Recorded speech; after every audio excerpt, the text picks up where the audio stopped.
16 to 39. As Jesus passed along the Sea of Galilee, he saw Simon and his brother Andrew casting a net into the sea, for they were fishermen. And Jesus said to them, "Follow me, and I will make you fish for people."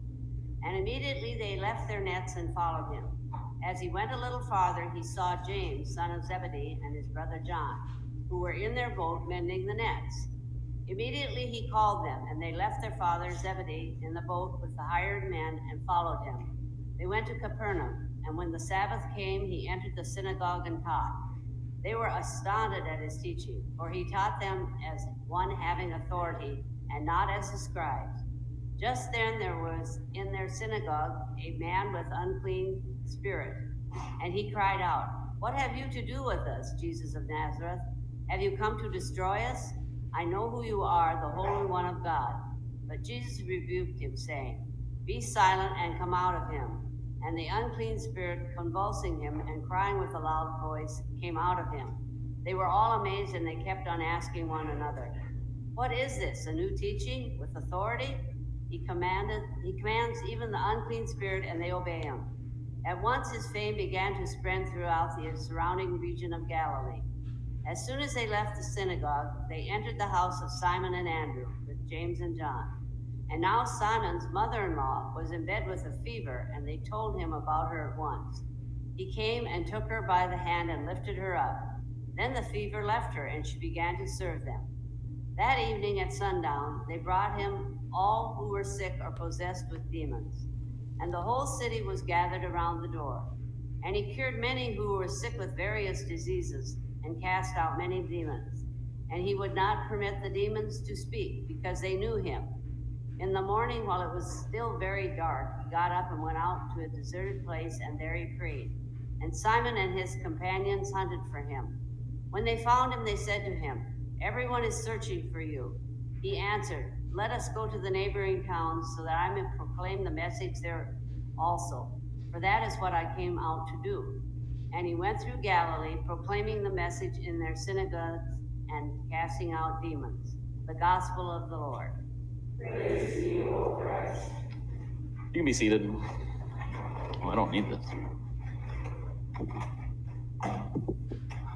So does anyone remember that Greek word that I taught last week? Ooh, oh, now I can't pronounce it. Evangelion. Evangelion means gospel, which means good news. So if you weren't here last week, we learned a Greek word, evangelion, and now you know it as well. But I wanted to talk about that right away to remind us what we learned last week from the Gospel of Mark.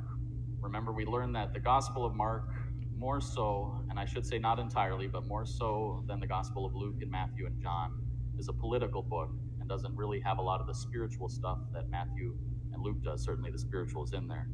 But instead, it was a political book that sets up Jesus opposite the Roman emperor. Remember, we heard Jesus referred to as the Son of God. Does that ring a bell? And the Son of God was another term for the emperor. We heard Kingdom of God, which was set up in opposite to the Roman Empire, corrupt empire versus compassionate kingdom. And then the use of the word gospel, good news, that evangelion, which, remember, the Roman Empire would yell in the streets, "Good news, we've captured a city. Good news, we defeated an army." And now we have the good news of Jesus Christ, opposite to that. So that's what we learned last week. But this week we see Jesus calling his disciples, beginning to teach and beginning to heal. And those are the staples of Jesus' ministry, teaching and healing. And so I want to focus on two things today. And like I said earlier, I'm making 2 points, so do your best to track both points. Usually I make 1 point. Today I'm going to make 2. And the first point I want to talk about is who Jesus calls, because he calls 4 people in this story today. He called Simon and Andrew. They are fishermen, and he said that they will become fishers of people. I don't expect an answer from you, but what do you think that means, fisher of people? I had to think about that a little bit, fisher of people, because we keep hearing that, but what does it mean? Because a fisherman catches fish to eat, right? And these guys aren't going to catch people to eat them. That doesn't make sense. Unless they're cannibals, which I don't think they are. No, I think what it's talking about is that they'll catch people and bring them into the kingdom of God, out of this kingdom of the empire and into the kingdom of God. That's how they're going to be fishing. And here's another interesting thing, which is I was kind of the assumption for a long time that the people that followed Jesus were kind of those poor people, those outcasts like tax collectors and prostitutes. Is that kind of what you had in your mind, maybe, as followers of Jesus? I don't know. Maybe you have a picture of your followers of Jesus in your mind. But what we're reminded of in Mark today is that it's clear that middle-class people followed Jesus too. Because when he talks about James and John, the sons of Zebedee, Mark makes a couple things clear. He makes it clear that they work for a generational fishery because they're working for their dad. They have boats, and now that I own a boat, I know that upkeeping a boat isn't the cheapest thing in the world. And he has hired hands, and that's the big indicator there, hired hands. Their fishery is big enough that they can hire people. They're middle-class people, right? And then all of a sudden, this Jesus guy comes on by, and he's like, hey, follow me. And what do? They drop everything. They leave their dad with their hired hands and follow Jesus. And so that's the first point of the two that I want to make today, that we sitting here today or watching us online are of varying classes. Some of us might be richer, some be poorer, but we're of these varying classes. And what I mean by bringing that up is that we are all equally called, no matter what our class is, to follow Jesus, to build the kingdom of God on earth. And I don't think this means that we have to drop everything like James and John. I mean, that wouldn't be good if everybody dropped everything to build the kingdom of heaven. How are we going to fill our gas tanks or go to the grocery store and buy bread?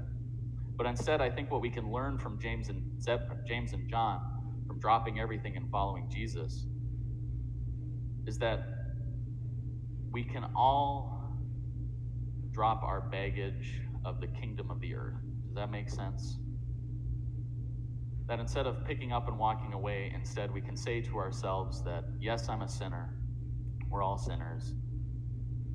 Yes, I feed into oppression. I mean to people sometimes. But instead, if I want to follow Jesus, I can throw that away and follow Jesus.